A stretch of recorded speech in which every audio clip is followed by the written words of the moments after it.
Alright guys, we are back for another Dokkan Battle video. I just wanted to do a quick kind of like update on all the content we are expecting to see. This is going to be the final part of the anniversary officially. Well, this is more so like the completion of part 3. This is not like the EX part, kind of in air quotations. The EX part would be next week. So, again, these are going to be the last things that are kind of like officially part of the anniversary. Next week, we will see the next Dokkan Fest exclusive teaser. And then that's when the EX part stuff typically is in the exact same day to download as the next Dokkan Fest. So, I mean, we could just use like Garlic Jr. as an example, I guess. And then, you know, we maybe would see, what would they, like, even, like, EZA as part of the EX part? I'm not even really sure. Or maybe there could be, like, a new free-to-play character or something like that. I don't think that there will be an anniversary summonable character, but, I mean, I guess crazier things have happened. They did give everyone an anniversary character for free, right? So, they could pretty much do anything, I guess. Alright, so let's take a look at what we got here. And then keep in mind, of course, the EZAs for LR Super Saiyan 4 Gogeta and the LR Gods were also revealed, and, I mean, they're both, exactly what I've been expecting for quite some time. I don't know. Every year, the Part 1 Anniversary LRs, we could expect this with. I guess once we get to the 9th Anniversary characters easing, it will probably be, we could say, the Dokkan Fest exclusives.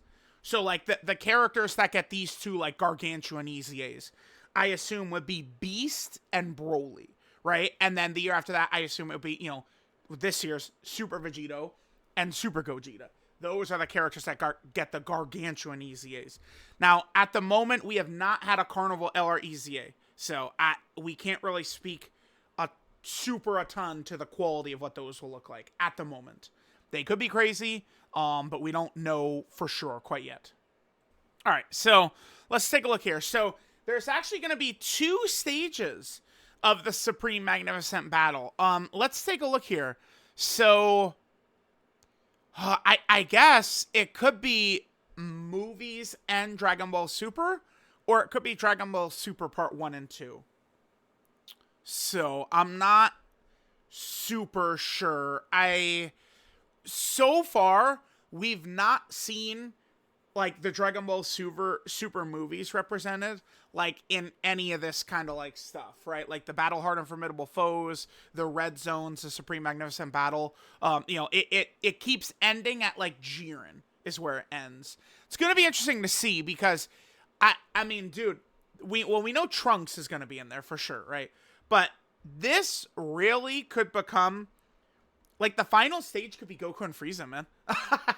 Like, I just love that so much. Could you imagine we go from the Goku and Frieza Supreme Magnificent Battle fight being the hardest for, you know, 7 months, and then now we walk into another Goku and Frieza Supreme Magnificent Battle fight being the hardest? How nuts would that be? It would be absolutely crazy, I think. It's not impossible, I think, which is really funny. So we'll see what the stages are going to look like.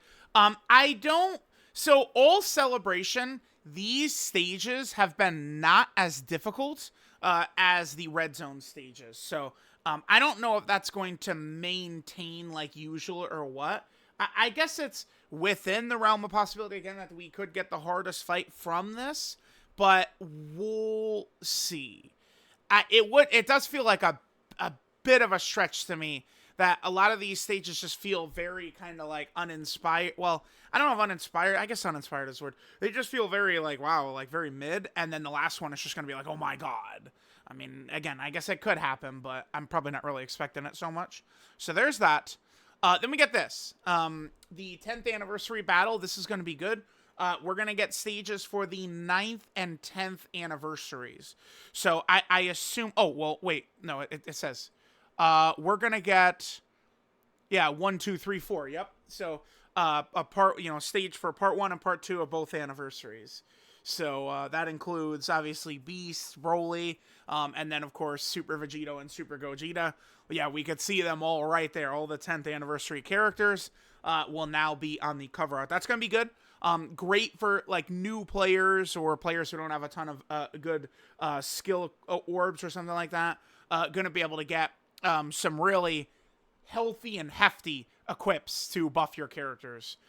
It's going to be interesting to see because the fusions, this character Gogeta to me feels like they must have absolutely maximum dodge, because if we're going to trust that Goku at all in the Gogeta form to do anything besides die like a bitch, he's got to have as much dodge as possible.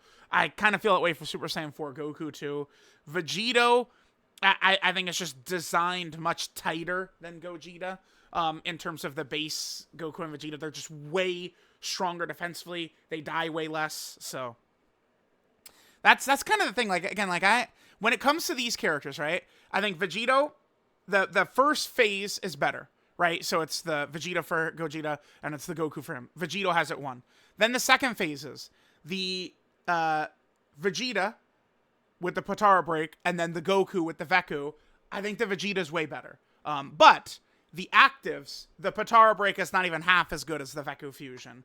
But Vegeta is just way better. That Goku on the Gogeta side, I mean, you could use him if you like dying, and put him in slot 1 if you like dying, because that's pretty much what he gets done for me.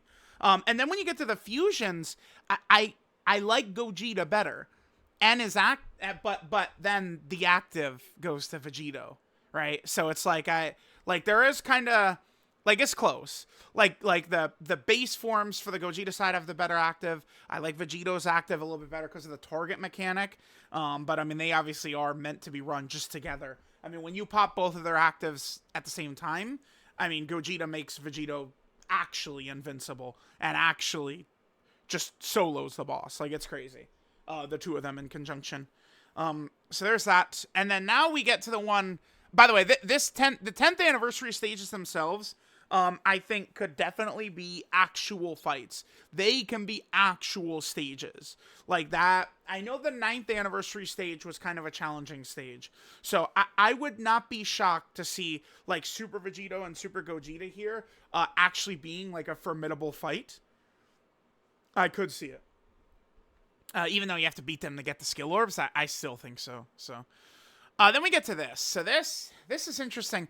Now, I'm a little confused at one thing, though. Let me actually pull this up real fast here.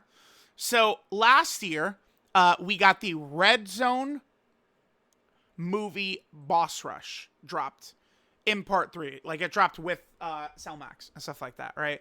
And this was the final phase of the Red Zone stages, ending with Broly. It was a really fun stage for quite a while last year, right? So then now here, all right, we got that. We have the GT Red Zone here. They have not announced that, which I feel like is pretty surprising. I thought this was going to come. And, I mean, here's the thing. A lot of these GT bosses are actually quite nastier. It's kind of like, I felt like the GT Red Zone, like 1 through 6, was probably harder than the movie one. But then Stage 7, Broly was far and away the hardest fight. Right? So, like, these bosses have a lot of gimmicks. Legic is nothing. We don't even talk about him. Lude, nothing. We don't even talk about him. But even at Stage 3, things get kind of nasty because Rildo is a locking boss. He dodges, and then he has that defensive debuff.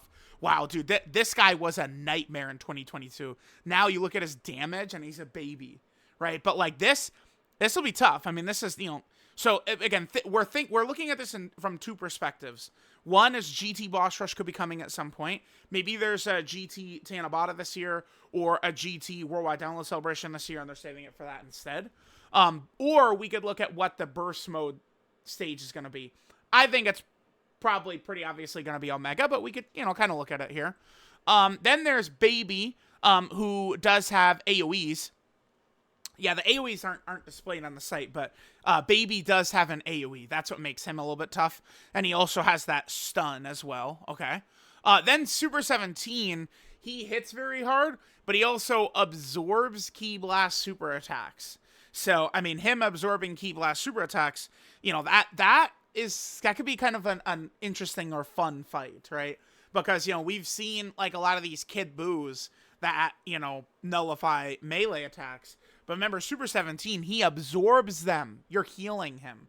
So that, could be an interesting fight.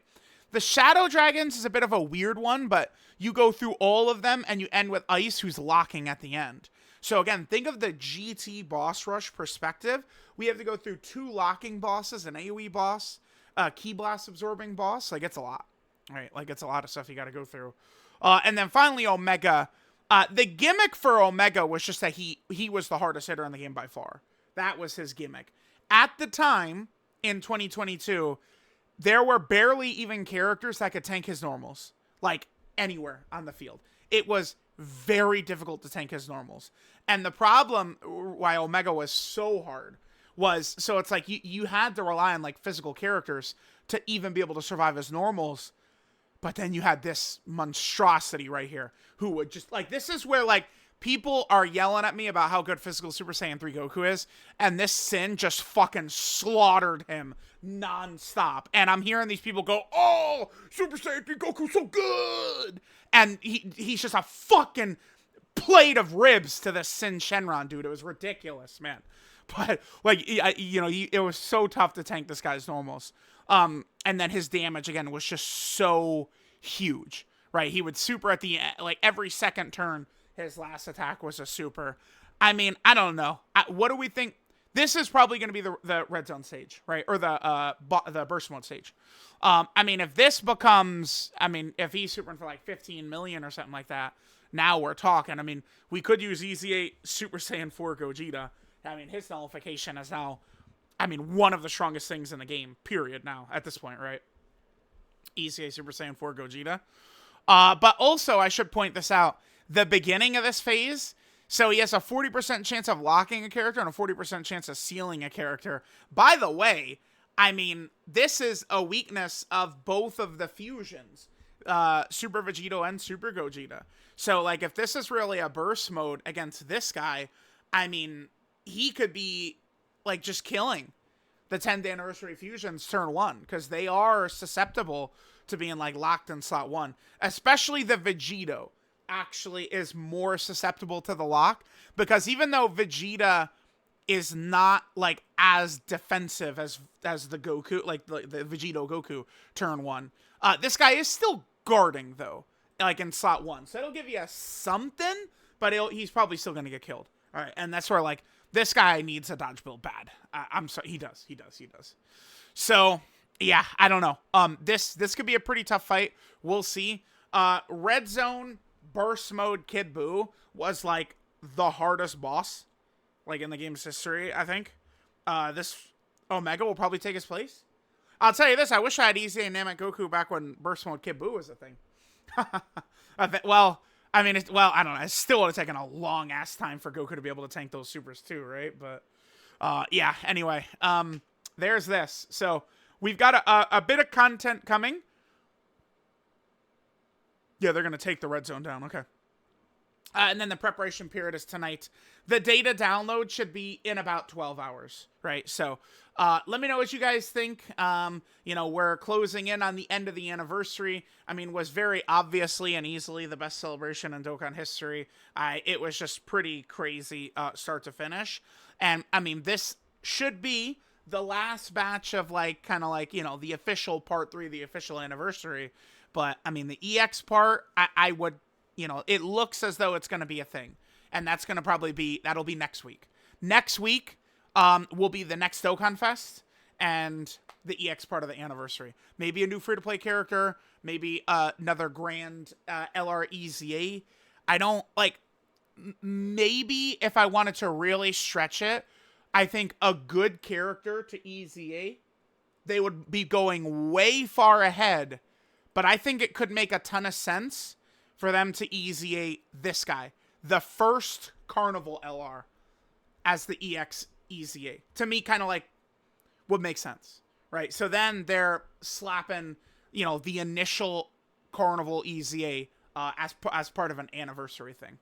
So, like, I think it doesn't really fit a lot of the theme, I guess, but considering he is the first Carnival LR. That's kind of, I guess, where I'd take my guess. I mean, there are a lot of potential choices. Maybe they could just EZA Int Super Saiyan 4 Gogeta as well. I guess I could just pull him up. I mean, could you imagine how good this guy's EZA is going to be now? With HL Super Saiyan 4 Goku, with Great Ape Vegeta, with, you know, the LR Super Saiyan 4s. This would be pretty ridiculous. This guy getting his EZA as well. So, you know, EX part could be huge. So, let me know what you guys think about the remaining Part 3 content. Thanks, guys, for watching, and I'll catch y'all next time.